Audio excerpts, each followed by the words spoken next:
Hey guys, welcome to the grammar series of my channel Befriend English. This is me, Dr. Sunita, teaching English through Hindi, and today's topic is sentences and its kinds. Sentences and its kinds. So let us start. First of all, what is a sentence? Sentence hota kya hai?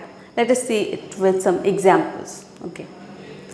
Bird is national the peacock. Got something? Nothing. चलिए दूसरा. Nest build birds in trees. कुछ समझ में आया? I will. Nothing. कुछ समझ में नहीं आया. एक और. Pot in that there is any. अभी भी कुछ समझ में नहीं आया. I'm sure. क्यों? Because these are not sentences at all. ये sentences हैं ही नहीं. These are group of words only. तो jumbled words. कैसे समझ में आएगा?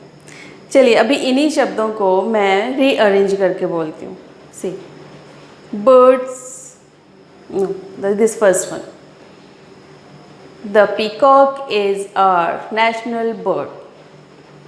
Everything is clear, right? The next one is birds build nest in trees. Wow, सब समझ में आ रहा है. And see this last one. Is there any water in that pot? Wow, ये भी समझ में आ गया. Good. Because these are complete sentences with complete sense. पूरा इनका अर्थ क्लियर है और इसलिए ये हमें समझ में आ रहे हैं because they are arranged in a proper logical grammatical order. They have their beginning. They all these sentences are started with capital letters and ending with full stop or question mark. This last one. इसीलिए ये sentences. Let us see the definition. Definition देखते हैं. A group of words that makes complete sense is called a sentence. A group of words that make complete sense is called a sentence. It is always arranged in a proper grammatical order. And one more thing. A sentence always begins with a capital letter and ends with a full stop or question mark or exclamation mark depending on its types. तो अब इसके types क्या होते हैं? Kinds of sentences. कितने तरह के sentences होते हैं? Let us see this also with examples. Examples के साथ देखते हैं इनको भी. I'm saying some sentences. See this first one. It was a horrible accident. It was a horrible accident. This next one, was it a horrible accident? Was it a horrible accident? See this next one. What a horrible accident it was. What a horrible accident it was. And see this last one. Don't watch horror movies. Don't watch horror movies. Friends, I hope the difference is quite clear to you. आपको इन चारों sentences के बीच में difference समझ में आ रहा होगा जब आप इसका अर्थ अगर देखते हैं properly. See this first one. It was a horrible accident. बहुत भयानक एक्सीडेंट था. एक मतलब एक सिंपल कथन है ये, स्टेटमेंट. हॉरिबल एक्सीडेंट था. ये दूसरा वाला देखिए. Was it a horrible accident. बहुत भयानक एक्सीडेंट था क्या? Asking a question. यहाँ पे जो है ये क्वेश्चन पूछा जा रहा है.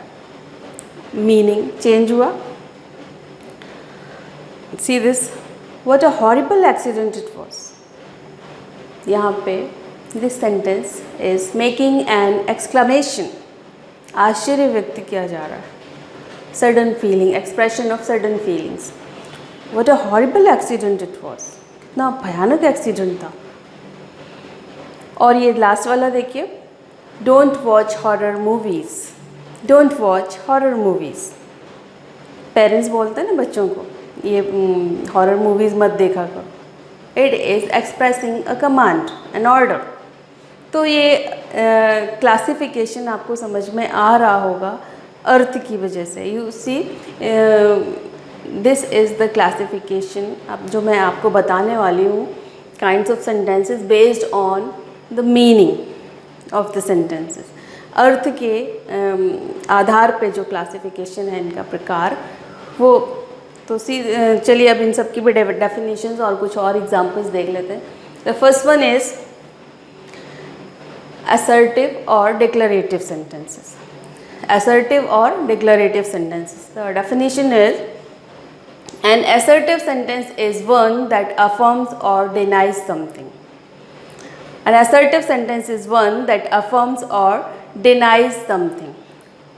It simply declares a statement, maybe positive or negative, affirmative or negative.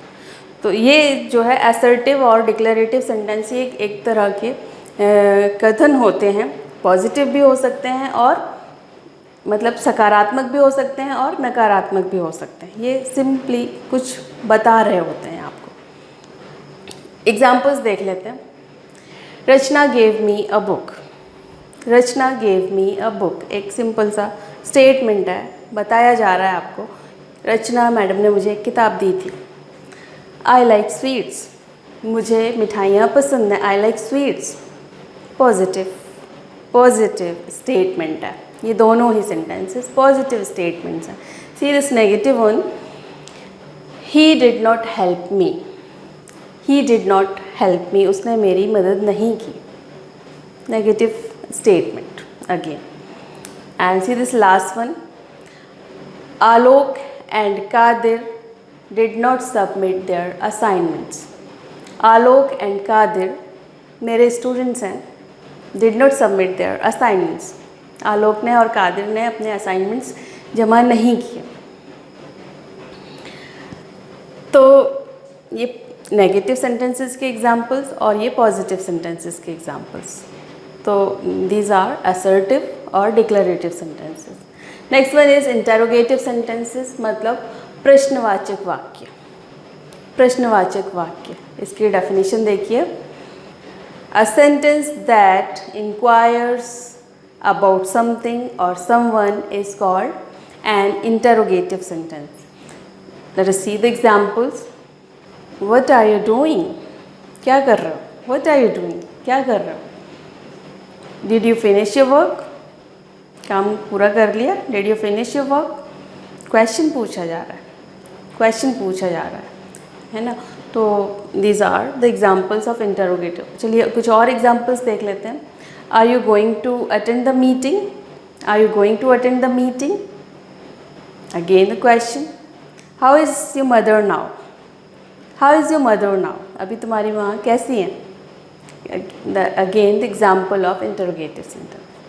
ये सारे क्वेश्चंस हैं, किसी चीज़ के बारे में या किसी व्यक्ति के बारे में कुछ इंक्वायर किया जा रहा है, कुछ पूछा जा रहा है, तो ये interrogative sentence. Next one is exclamatory sentences. Exclamatory sentences, विस्मय बोधक, इसको हिंदी में बोलते हैं विस्मय बोधक वाक्य। See the definition. डेफिनेशन देखिए। A sentence that expresses sudden feelings about something or someone is called an exclamatory sentence.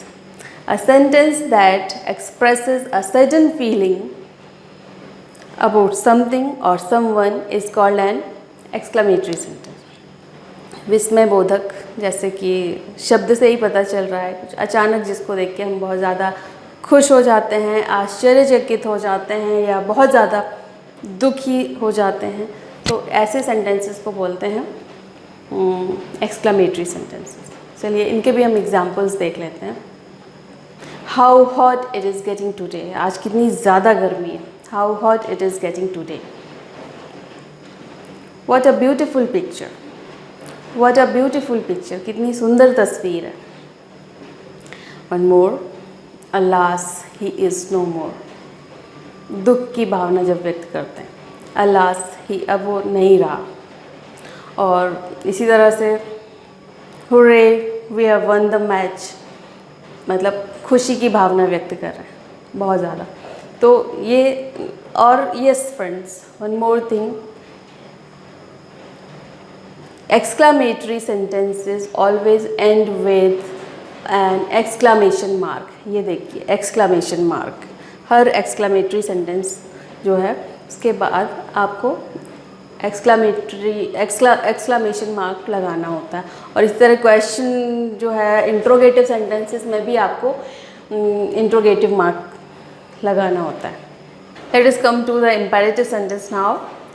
और इम्पेरेटिव सेंटेंसेस क्या होते हैं? A sentence which expresses a command, a request, an advice or a desire is called an imperative sentence. A sentence which expresses a command, a request, an advice or a desire is known as imperative sentence. तो चलिए इनके भी examples देख लेते हैं। सबसे पहले shut the door। shut the door क्या एक्सप्रेस हो रहा है इसमें? कमांड, ऑर्डर दिया जा रहा है दरवाज़ा बंद करो। Next one is please get me a cup of T. Please get me a cup of T, यहाँ पे क्या एक्सप्रेशन आ रहा है? रिक्वेस्ट की जा रही है कि मेरे लिए चाय ला दो प्लीज़। इसी तरह से ये नेक्स्ट सेंटेंस देखते हैं, work hard for a better result. Work hard for a better result, यहाँ पे एडवाइस दी जा रही है, सलाह दी जा रही है कि अगर अच्छा रिजल्ट चाहिए तो कठिन परिश्रम करो। And this last one, may God bless you. May God bless you, तो यहाँ पे आशीर्वाद दिया जा रहा है, विश या डिज़ायर एक्सप्रेस की जा रही है। सो these are the examples of imperative sentences.